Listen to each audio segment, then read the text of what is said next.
स्वागत मु लोपामुद्रा आपण देखुछंती कलिंग भारत देखिबा वर्तमान समय देश और राज्यर गुरुत्वपूर्ण खबर जहाँ प्रति सेकेंड आपणक पाख आखरे और देश दुनिया रे घटी थाए जहाँ को आमे कहि थांती राजनीति।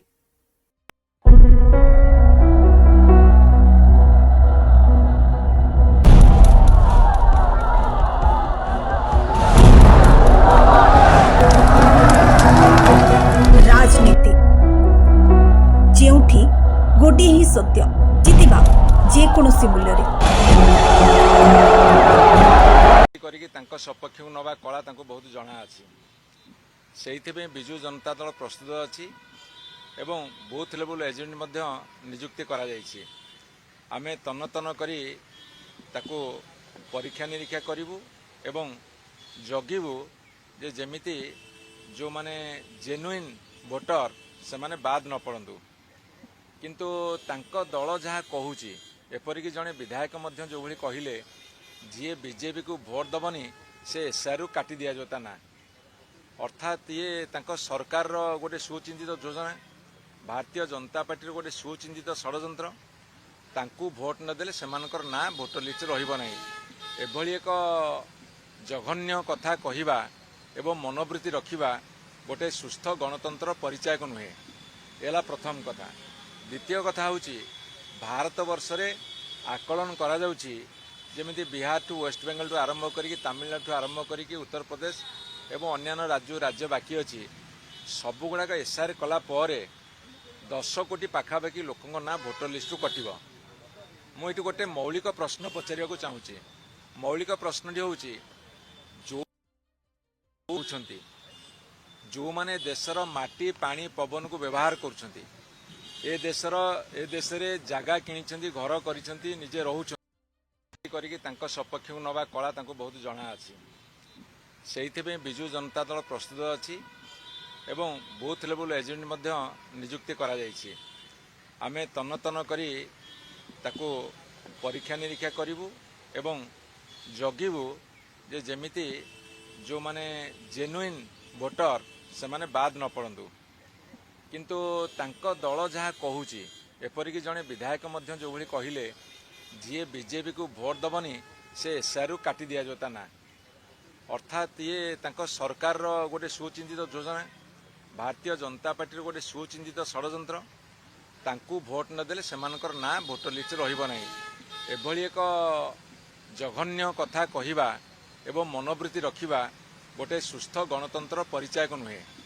एला पाउछंती एवं ए देश रे सेमाने अछंती जो किछि पसी आछंती सेमानकु छाड़ी देले आ बाकी लोक जो माने अछंती जदि सेमानकु इंटेंशनली भोटर लिस्ट ना कटा जीवो सेमाने भारत वर्षर नागरिक नै सेमाने आगो क्लारिफिकेशन दियंतु सेमाने स्पष्ट करंतु जी भारत वर्षर नागरिक से भोटर हबो जदि भोटर लिस्ट ना कटिबो से भारत वर्ष नागरिक हेई परिबो कि नाही जदि भारत वर्ष नागरिक हेई परिबो नाही भोटर लिस्ट ना कटिला परे ताले सेमाने देश रे रहिबे ना देश रु तांको विदा करा जीवो एई कथाटा भारतीय जनता पार्टी दिल्ली सरकार एवं जेते राज्य सरकार अछंती ताको स्पष्ट करिया को हम अनुरोध करछु।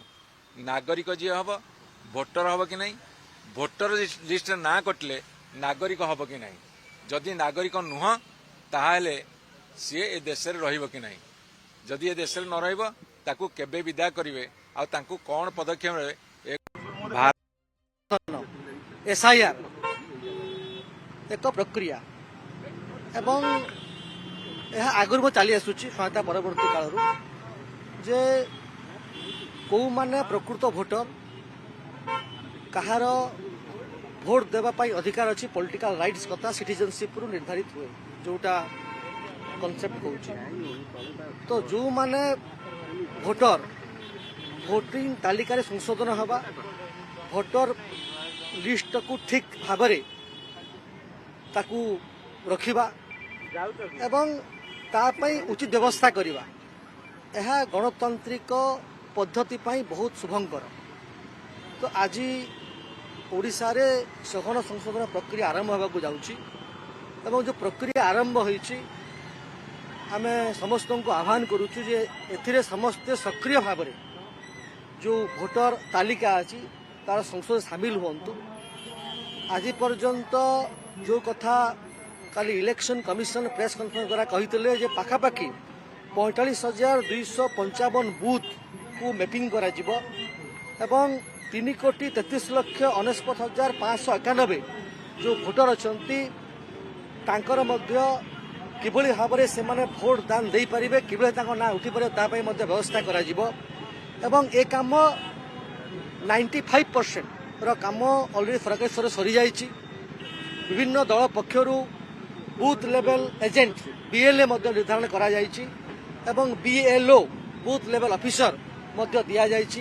ए बीएलओ एवं बीएलए मिसिकरी चिन्हट प्रक्रिया रे शामिल हेबे एवं आमे निश्चित अच्छु जे निश्चित भाव में ओडिशा रे एई सघन संशोधन प्रक्रिया बहुत सुंदर भाव में त्वरान्वित हेबो एवं जो माने भोट देवार जार अधिकार अच्छी कहीं वंचित हेबे नहीं एवं जो मानकर उचित भोट ग्रहण प्रक्रिया रे केवल सब शामिल हेबे गणतंत्र केवल भाव मजबूत हेबो तापाई आमे समस्ते काम करी आपण माने मध्य ताकू करंतु एवं आमे समस्ते मध्य करिवे।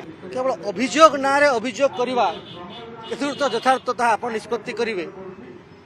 बीजेडी केवल गोटे बहाना खोजवा दरकार जे किभली भाव में कौन सी गणतांत्रिक प्रक्रिया अच्छी से गणतांत्रिक प्रक्रिया को न जाइकरी ताको विरोध करवा यह बीजेडी मत देखुँ नीतिदिनिया कथा गलानी से विधानसभा भितर गणतांत्रिक प्रक्रिया भीतर आसो चाहूना एवं जिते बड़े यही सघन संशोधन काम हो एसआईआर काम होने विरोध कर कौन मिल किभली भाव में आम आह्वान करुचु किभली भाव में जो मैंने भारतीय नागरिक से माने किभली भाव में भोट दान करेंगे कहीं विरत हेबे नहीं समस्ते केवल भोट देवे तापाई समस्ते चेष्टा करंतु एवं गणतांत्रिक प्रक्रिया को भारत वर्ष आहरी मजबूत करंतु अण गणतांत्रिक कथा कहतु ना जोटा कि गणतंत्र को दुर्बल कर लोकों सहित षड्यंत्र करी बीजेडी सरकार रु बाद पड़ा एवं आउ थे से ओडिशा सहित षड्यंत्र करुँच ओडिशा लोकों को भुआ बुलाऊं किंतु एक कथा काम देव नहीं।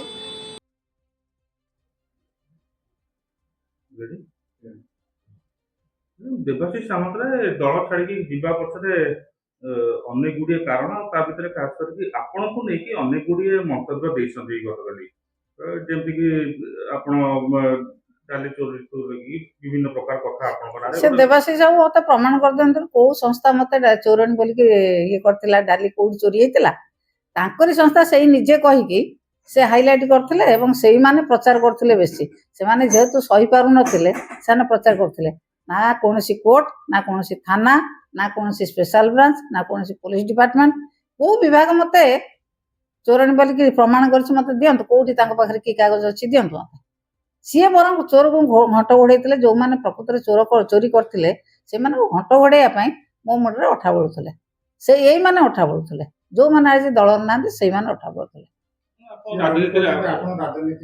ना मु राजनीति जानी मु 7 थर एमएलए केमी दे था सी बेसी राजनीति जानते बोली दीदी थर हारिले ना हारिकी नवीन गोड़ हाथ धरिकी गले राज्यसभा को गले राजनीति बेसी जानते बोलिकी राज्यसभा को हाथ गोड़ धरिकी नवीन गले ना राजनीति बेसी जानते बोली हारुले ना मुझे राजनीति शिखिली सी राजनीति शिखी ना बहुत वर्षे होला परे आपण मन पुरै देउ नथिले नवीन निवास भितर से नवीन सार देखा कर पार नथिले आपण पुतली गोडा तोरे काहे के देखा कर पार नथिले नवीन को तो जेतेले जाउतले देखा करथले देखा काई करि पार नथिले पुरे पांड्यान होते तांको दान पांड्यान तो नवीन निवास रहना ता अटके लागे मिछ कथा कहि कि काहा को जे जार मानसिक स्थिति भलो नाही से बोले कौन कहब तो क्या गोटे दोष दब तो गोटे दोष को गोटे चोर को घोड़ाई गोटे मिछ को घोड़ाई 10टा मिछ कह पड़ो से अवस्था पहुंची जाती दोष को दुर्बलता को दोष दुर्बलता को लुचाई अन्य दोष लदिकी से पार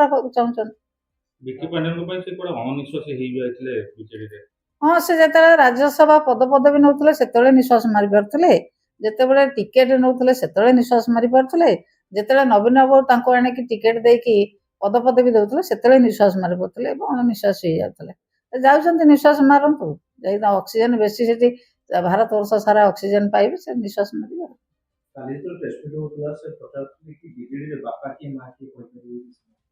नहीं बापा माँ बहुत ना बापा माँ ओडिशा को छाड़ी बापा माँ जाकि अन्य आड़े दिल्ली में खोजतु केते बापा माँ खोजे आप देखुं अन्य जो मैंने जाइछन्ति ଯୋଉମାନେ କାହାକୁ ଟିକେ କଣରେ ବସେଇଦେଲେ ରିଆକ୍ସନ ହଉଛି, ବାଲେଶ୍ୱର ଅବସ୍ଥା ଦେଖୁଥିବେ।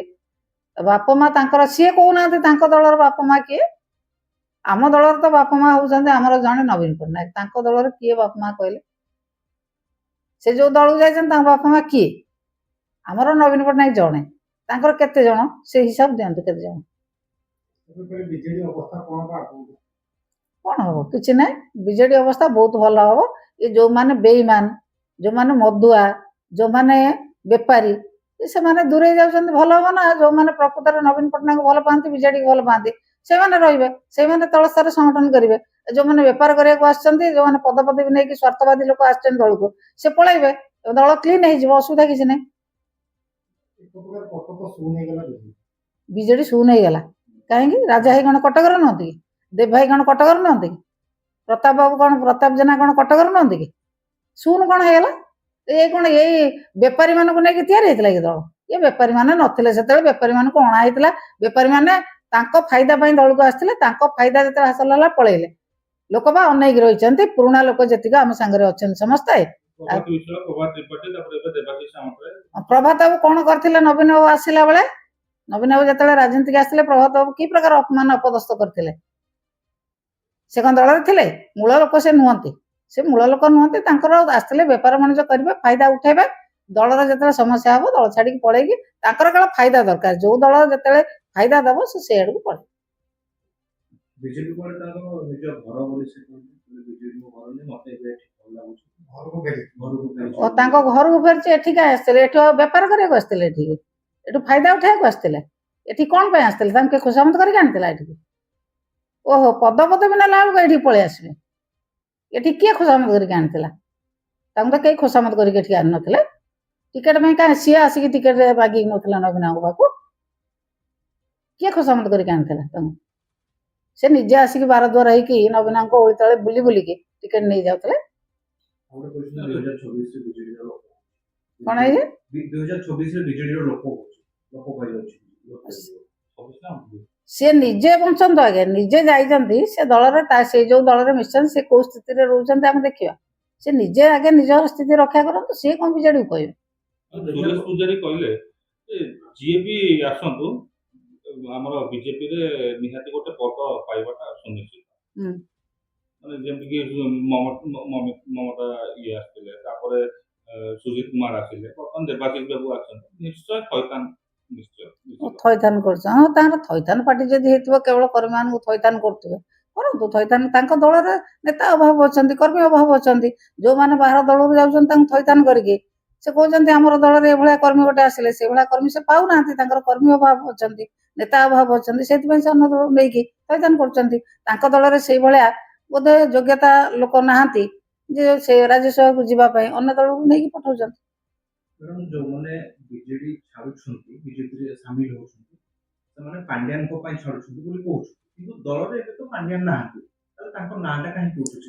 ମୁଁ କହିଛି ଗୋଟିଏ ଭୁଲକୁ, ତାଙ୍କ ଭୁଲକୁ ଘୋଡେଇବା ପାଇଁ ସେ ଅନ୍ୟ ଗୋଟେ କାହାକୁ ଦୋଷ ଦେଇକି ଯିବେ।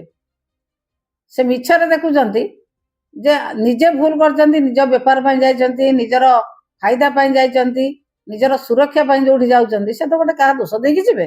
ସେ ଦୋଷଟା ଲଉଛନ୍ତି। ଆଉ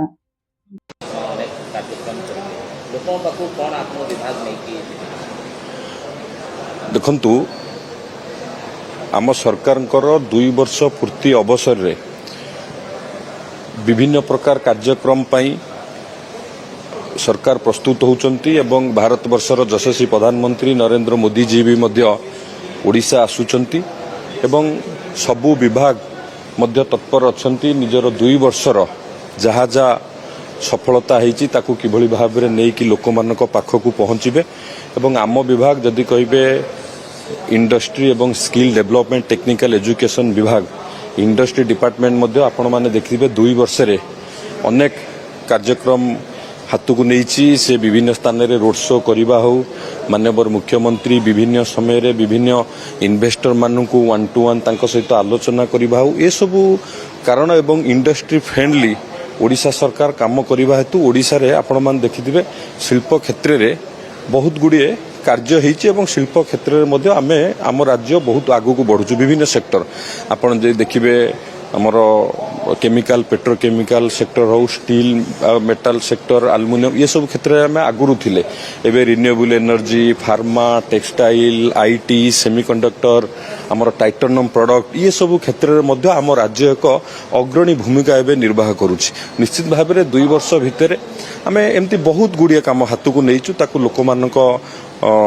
पाखरे तार सफलतार जहाँ जहाँ आम करूँ 2 वर्ष भितर लोक मानक पाखरे पहुँचू सेमती दक्षता विकास वैषयिक शिक्षा विभाग रे मध्य आम बहुत गुड़िया गुरुत्वपूर्ण काम मध्य ये 2 वर्ष भितर करूँ आगुरी जेतिकी यूथ स्किल होतिले तार बहुत संख्या मध्य वृद्धि करा जायछि विभिन्न स्थान रे नुआ नुआ सेंटर ऑफ एक्सीलेंस प्रतिष्ठा करा जिवो तार कार्यक्रम चलीछि आईटीआई को आहुरी भव्य करिबा पई आईटीआई पॉलिटेक्निक इंस्टीट्यूट जमती फिनिशिंग स्कूल हम ता उपरे गुरुत्व दिया मध्य कार्य करा जाउछि तो 2 वर्ष भितर आमे आम विभाग जहाँ जहाँ कार्यक्रम हाथ को नहींचु बा सफलतार सहित 2 वर्ष रे आमे करिचु निश्चित भाव लोक मानक पाखरे ताकू पहुंचेबू एवं आम सरकार मध्य जहाँ प्रतिश्रुति आमे देइथिलु ये 2 वर्ष भितर आपण माने भी सब अनुभव करिथिबे से प्रतिश्रुति की पूरा करिबारे भी आमे बहुत गुड़िए सफल हिचु मुख्यमंत्री सब मंत्री मानकर रिव्यू करिवे डिपार्टमेंटाली कोन आपण करजंती Coca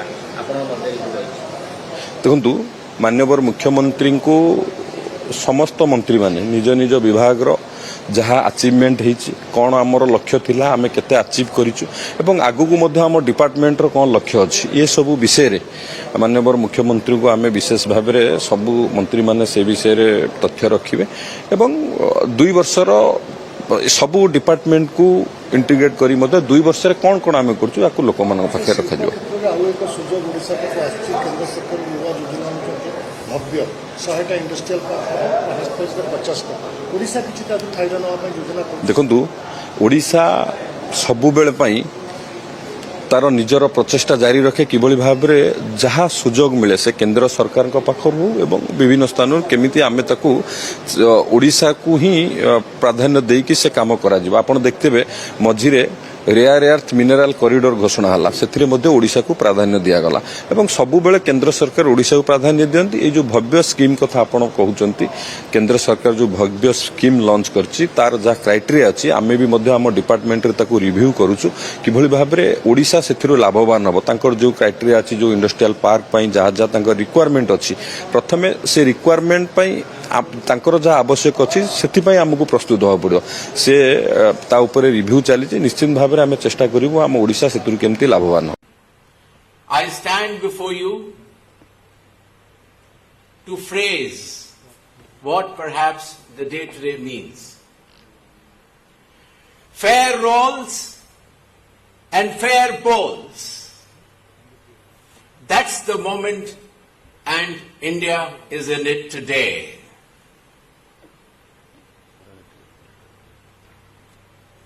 During SIR, the special intensive revision, all citizens of India who had attained 18 years of age are being included aggressively by the electoral machinery, and all those who are ineligible, such as dead, duplicate, absent, shifted, and foreigners, are being removed.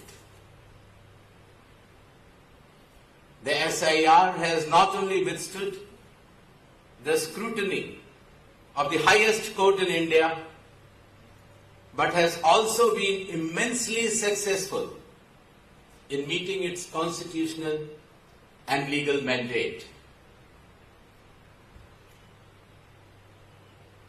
I must also tell you that under the close watch of more than 15 lakh booth level agents,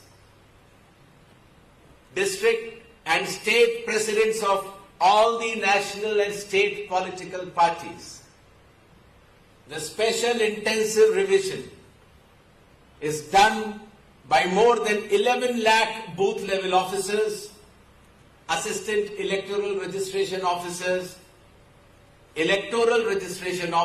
which are 4,123, more than 765 district election officers and 36 chief electoral officers who are sitting here before you.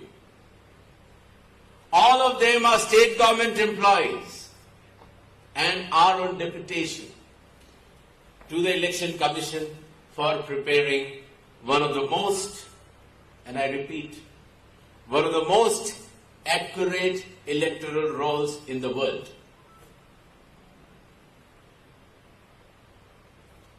May I now request all the leading lawyers of India who work with the Election Commission of India, who are present today, to salute each of them, that is 11 lakh booth level officers, 15 lakh booth level agents who work as foot soldiers in carrying full transparency in preparing the electoral rolls on their strong shoulders, despite adverse pressures day and night. I also take immense pride in informing you that India is well on its way for achieving the Delhi Declaration 2026. Sir, आज mister के शिव कुमार को विधायक दल का नेता चुना जा सकता है। ऐसी भी बातें सामने आ रही है कि चार उप मुख्यमंत्री रह सकते हैं, कैबिनेट में सिद्धरमैया के बेटे को जगह मिल सकती है। आपका क्या कहना है इस पर, क्योंकि आप वो है जो पुराने कांग्रेस से लेकर नए कांग्रेस तक सकते हैं? देखिए, असेंबली के मेंबर्स की मीटिंग है शाम को, वो नेता चुनेंगे। उम्मीद की जाती है कि डीके को ही चुना जाएगा। अगर उन्हें चुना गया तो वो मुख्यमंत्री बनेंगे, लेकिन अगर 2-3 डिप्टी चीफ मिनिस्टर बनते भी हैं तो इसके अंदर किसी को क्या आपत्ति हो सकती है? Deputy chief minister cabinet minister के बराबर ही होता है, उसको एक ही पोर्टफोलियो दिया जाता है। तो इसलिए अगर डिप्टी चीफ मिनिस्टर बनते भी हैं, उत्तर प्रदेश के अंदर कितने डिप्टी चीफ मिनिस्टर रहे बीजेपी की सरकार में? आज भी 2-2 हैं। क्यों बनाए बीजेपी ने डिप्टी चीफ मिनिस्टर्स? एक बैकवर्ड बनाएंगे, एक पंडित बनाएंगे, सारे लोगों को गुमराह करेंगे, तो आपको क्या हक है कि कांग्रेस के ऊपर उंगली उठाएं? सर, आज मिस्टर के शिव कुमार को विधायक दल का नेता चुना जा सकता है। ऐसी भी बातें सामने आ रही है कि चार उप मुख्यमंत्री रह सकते हैं, कैबिनेट में सिद्धरमैया के बेटे को जगह मिल सकती है। आपका क्या कहना है इस पर, क्योंकि आप वो है जो पुराने कांग्रेस से लेकर नए कांग्रेस तक सकते हैं? देखिए, असेंबली के मेंबर्स की मीटिंग है शाम को, वो नेता चुनेंगे। उम्मीद की जाती है कि डीके को ही चुना जाएगा। अगर उन्हें चुना गया तो वो मुख्यमंत्री बनेंगे, लेकिन अगर 2-3 डिप्टी चीफ मिनिस्टर बनते भी हैं तो इसके अंदर किसी को क्या आपत्ति हो सकती है? Deputy chief minister cabinet minister के बराबर ही होता है, उसको एक ही पोर्टफोलियो दिया जाता है। तो इसलिए अगर डिप्टी चीफ मिनिस्टर बनते भी हैं, उत्तर प्रदेश के अंदर कितने डिप्टी चीफ मिनिस्टर रहे बीजेपी की सरकार में? आज भी 2-2 हैं। क्यों बनाए बीजेपी ने डिप्टी चीफ मिनिस्टर्स? एक बैकवर्ड बनाएंगे, एक पंडित बनाएंगे, सारे लोगों को गुमराह करेंगे, तो आपको क्या हक है कि कांग्रेस के ऊपर उंगली उठाएं? सर, आज मिस्टर के शिव कुमार को विधायक दल का नेता चुना जा सकता है। Kerala governor, after addressing the policy, after making policy address, he expressed his displeasure, and he expressed his displeasure in writing to the Speaker of the Assembly that Vande full song was not played at the time. So there's a national understanding about that. And therefore there is a new entry. Now it was equal to Janaganamana. Janaganamana is a national anthem. It is, no doubt. But Vande Bharatam in no place. It's the national anthem. Throughout the history, it was never treated as a national anthem by the free India. Never. Then there was an arrangement that in specific cases, if they wish so, the first two stanzas may be recited. That also is not mandatory. That may be recited. Only the two first stanzas. From the third stanza onwards, they began to preach the gods and goddesses of a particular religion. That's why the Congress in pre-independent days questions the correctness of reciting Vande Bharat in such kind of functions. राष्ट्र और राष्ट्र के लिए जो समर्पित राष्ट्रगान राष्ट्रगीत है, वंदे मातरम को लेकर बार बार अलग अलग बयान मीडिया जगत से और राजनीतिक जगत से आती है। केरला के मुख्यमंत्री ने कहा है कि पूरा वंदे मातरम गाना अनिवार्य नहीं है। क्या वोट बैंक की राजनीति को देखते हुए? नहीं, देखिए, मैं सीधी सी बात कहता हूं कि कुछ चीजों को इतिहास के परिप्रेक्ष्य में देखिए। इस पर विस्तार से चर्चा हुई थी, अपने यहाँ सदन में भी, मेरे यहाँ चर्चा हुई, लोकसभा और राज्यसभा में। उस वक्त भी हमने कहा था कि क्या वजह थी कि चाहे नेताजी सुभाष बोस हों, टैगोर हों, उन सब ने दो अंतरे चुने थे। कोई तो वजह रही होगी। क्या उन वजहों का सम्मान न किया जाए, उस ऐतिहासिक संदर्भ का सम्मान न किया जाए? बस मेरा दृष्टिकोण तब भी वही था, आज भी वही है। जो नीट के राष्ट्र और leaders now, especially from the MLA, because there were some theories in the market that there will be a DCM, there will be a new cabinet this time. How do you react on it? CLP meeting is fixed at 4 p.m. All senior leaders are coming, observers are coming, and it will be a smooth CLP meeting, and a leader will be selected, and the whole process will be smooth. There should not be any problem regarding constitution of the ministry.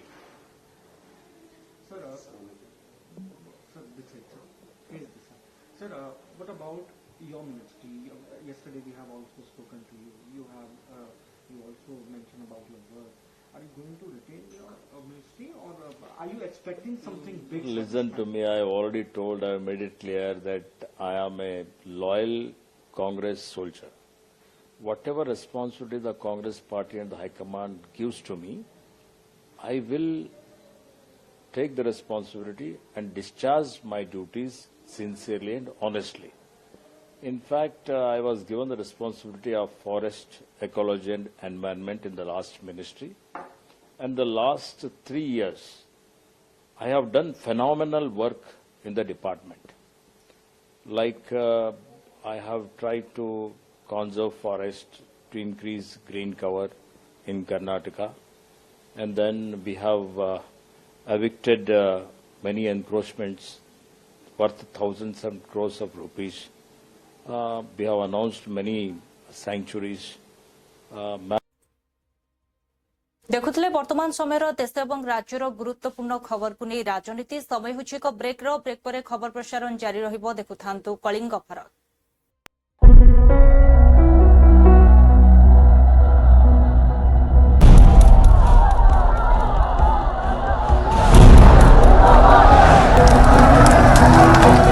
राजनीति जेउठी गोटे ही सत्य जितिबा जे कोनोसी मूल्य